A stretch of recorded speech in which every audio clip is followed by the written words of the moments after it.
Jeunes du Mali, en tant que président de la République, mon premier combat sera pour vous. Jeunes de Bamako, jeunes de Sikasso, de Kaye, de Moti, de Ségou, de Kidal, de Gao, de Tombouctou, jeunes des campagnes, jeunes européens et de la diaspora, vous êtes tous ma priorité. Car il n'y a pas de plus beau combat que celui pour la jeunesse. Il n'y a pas de combat plus essentiel que celui pour l'avenir. Je sais vos difficultés. Je sais que beaucoup d'entre vous ont perdu l'espoir et ne croient plus en la politique. Je sais que nous, responsables politiques, n'avons pas pu bâtir une école qui vous donne tous les moyens pour réussir. C'est pourquoi aujourd'hui, je propose de mettre en place un grand contrat pour la jeunesse. Un grand contrat pour la jeunesse qui vous liera à l'État. Ce contrat sera fait de devoirs et d'obligations pour chacune des parties. Dès mon arrivée au pouvoir, je prendrai des mesures fortes pour l'école. Avec moi, l'école deviendra obligatoire et totalement gratuite pour tous, filles et garçons.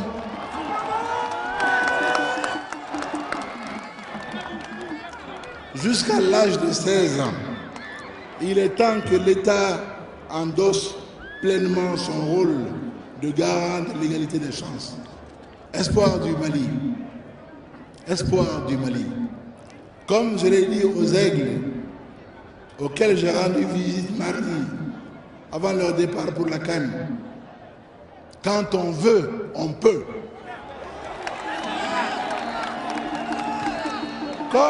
Comme les aigles, vous devrez vous aussi mouiller le maillot. Pour réussir dans la vie, travail, courage, abnégation et solidarité sont les clés de la réussite. Mes chers compatriotes, je veux arrimer le Mali. Je veux arrimer le Mali durablement au développement. Je veux que le Mali de demain soit un symbole éclatant de l'émergence économique et du progrès social. Une économie en croissance, incapable de résorber la pauvreté, est une économie en panne, qui cause la fracture entre une minorité et les autres. Un certain nombre de politiques économiques ont été testées durant des années, sans résultat. Cela doit cesser.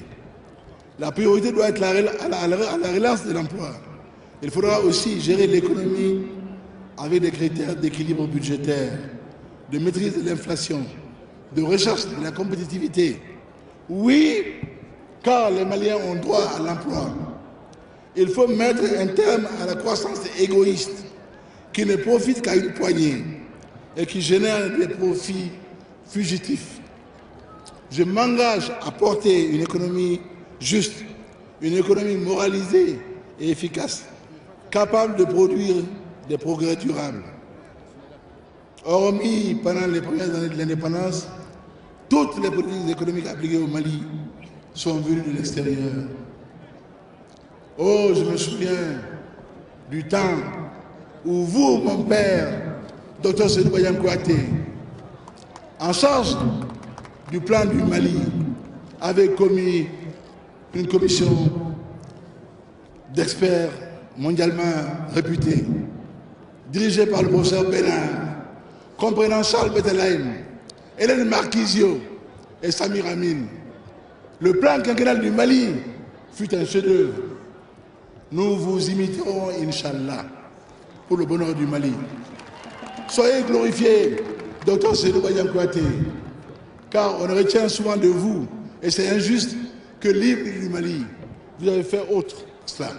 Le plan du Mali est votre œuvre. Soyez aujourd'hui à l'honneur, Dr Seydou Badian Kouyaté.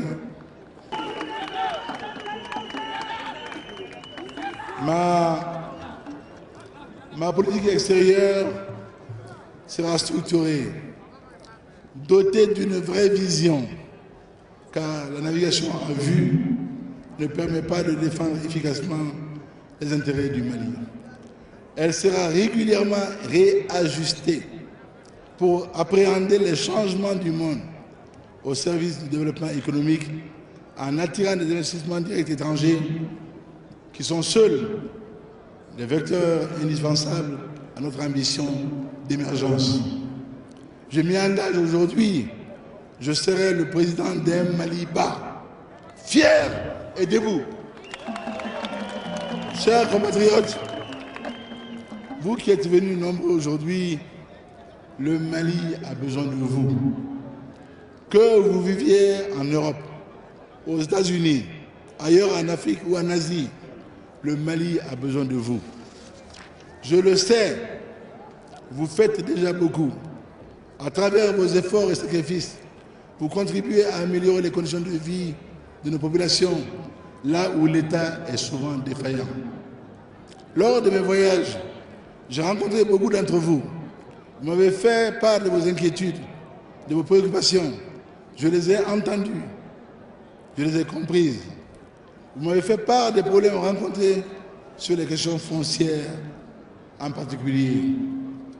Quand je serai élu président de la République, je mettrai en place au niveau de chaque consulat un service dédié à la gestion foncière et immobilière pour les Maliens de l'extérieur. Je ferai en sorte que chacun d'entre vous puisse compter sur l'État du Mali. Les flux d'argent envoyés au pays pour soutenir vos familles doivent être canalisés pour servir le développement économique de notre pays à travers des investissements productifs. À cet effet, je proposerai la création d'une banque des Maliens de l'extérieur. Je proposerai la création d'une banque des Maliens de l'extérieur dont des guichets seront ouverts dans les principales capitales où les Maliens sont nombreux. Je m'y engage, je serai le président de tous les Maliens, le président d'une diaspora malienne forte et respectée. Inch'Allah. Mes chers compatriotes, il n'existe pas de victoire facile, mais cette fois, elle ne nous sera pas volée, Inch'Allah.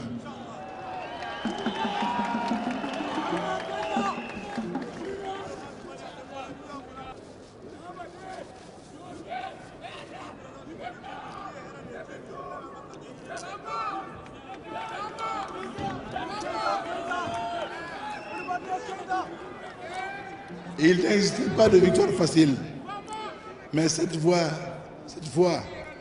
elle ne nous sera pas volée. Nous ne laisserons aucun pouvoir illégitime s'installer. Les musulmans ont été clairs ce matin. Ils ont dit, c'est fini au Mali, la fraude, la tricherie aux élections. Ils sont mobilisés pour qu'aucune victoire ne soit plus jamais volée au Mali. Le scrutin devra être libre et transparent. Sur ce plan, on me le dit chaque jour, le peuple sera intransigeant. Mes chers compatriotes, j'irai à votre rencontre dans les prochaines semaines pour vous présenter mon projet pour un Mali fort et juste. Dès demain, j'irai vers vous, à Koulikoro, à Moti, à Tombouctou, à Kaï, à Gao, à Kidal, Sikasso, Ségou, j'en passe, Inch'Allah. Notre pays est à l'heure des choix. Lèvons-nous pour amplifier la mobilisation, car le combat commence dès aujourd'hui. Lèvons-nous pour vaincre le chômage. Lèvons-nous pour reconstruire l'école malienne. Lèvons-nous pour combattre la corruption. Lèvons-nous pour rétablir la sécurité sur tout le territoire du Mali. Lèvons-nous pour restaurer l'autorité de l'État. Peuple du Mali, lève-toi. Lève-toi. Lève-toi. Ensemble, ensemble, ensemble, nous changerons le Mali. Ensemble, comme aujourd'hui, nous serons forts. En vous regardant aujourd'hui, je vois notre destin en marche. Un destin de victoire. Inch'Allah. Je vous donne rendez-vous le 29 avril 2012. Vive la République, vive le Mali.